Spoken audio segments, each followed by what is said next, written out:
Welcome to the Rim Break Rodeo. We hope this video helps. You start by preparing only what's required: VS Code, Node, and an API key.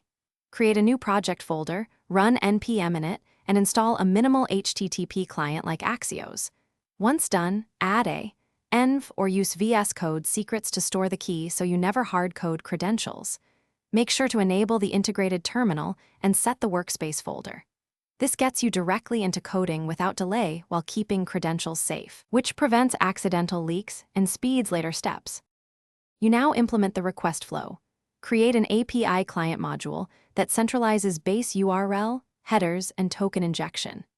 Use async/await for clarity, check HTTP status codes, and parse JSON only after confirming success.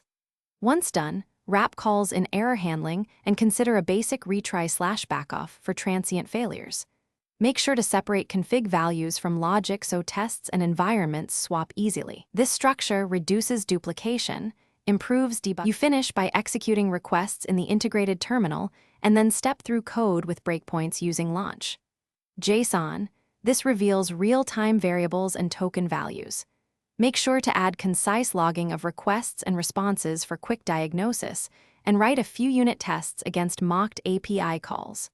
If something goes wrong, first recheck authentication headers and token scope, then inspect response codes and headers for rate limit or CORS issues. Finally, update retries or backoff and validate in the target environment.